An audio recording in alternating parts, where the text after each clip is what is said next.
Hello दोस्तों, आप सभी को स्वागत है हमारे यूट्यूब चैनल में। मैं आपका दोस्त संदीप मौर्य। एक हमारे पास एक क्वेश्चन है, एक कट्ठा बराबर कितना वर्ग फीट होता है। तो धूर की कट्ठा बीघा ये सब लग्गी पर निर्भर करता है कि ये जमींदारी प्रथा के क्षेत्र में कितने हाथ का लग्गी चलता है, ये निर्भर करता है। क्योंकि जमींदार लोग अपने अपने क्षेत्र में अपने अपने हिसाब से लग्गी का चलाते थे। तो मान लेते हैं हमारे क्षेत्र में यहाँ पर लग्गी बराबर 5.5 हाथ का लग्गी चलता है। ठीक, कितना हाथ का? 5.5 हाथ का। तो एक धूर बराबर यहाँ पर जानेंगे कि 20 एक धूर जो होता है, एक धूर 20 धुरकी से मिलकर बना होता है। इतना 20 धुरकी, और एक कट्ठा 20 धूर से मिलकर बनता है, और एक बीघा बराबर 20 कट्ठा जो ज़मीन है वो एक बीघा जो है 20 कट्ठा अगर ज़मीन रहेगा तो एक बीघा बनेगा, और 20 धूर रहेगा तो एक कट्ठा बनेगा, और 20 धूर की रहेगा तो एक धूर का रहेगा।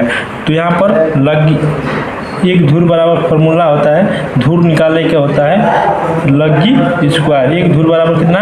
लग्गी स्क्वायर। कितना हाथ का आपको क्षेत्र में लग्गी चलता है? तो यहाँ पर देखिए हमारे क्षेत्र में 5.5 हाथ का लग्गी चलता है।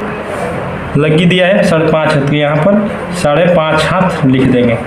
ठीक, ये स्क्वायर हो जाएगा। तो अब यहाँ पर 5.5 हाथ, तो एक हाथ बराबर कितना फीट होता है? फीट में जानना है तो एक हाथ बराबर 1.5 फीट होता है। कितना? 1.5 फीट स्क्वायर। अब यहाँ पर गुणा कर देंगे इसमें। जब इसमें हम गुणा करेंगे यहाँ पर तो आ जाएगा हमको 8.25 फीट स्क्वायर। इसका हम यहाँ पर वर्ग कर देंगे तो आ जाएगा 68.0625 वर्ग फीट। यानी कि एक धूर का वैल्यू 68.0625 वर्ग फीट आएगा। तो हम यहाँ पर जानते हैं एक कट्ठा जो ज़मीन है 20 धूर अगर रहेगा तो एक कट्ठा होगा। तो हम 20 में एक धूर का वैल्यू से गुणा कर देंगे यहाँ 68.0625। जब यहाँ पर हम गुणा करेंगे 20 धूर में, यहाँ पर देखिए गुणा करने के बाद आ जाता है कितना?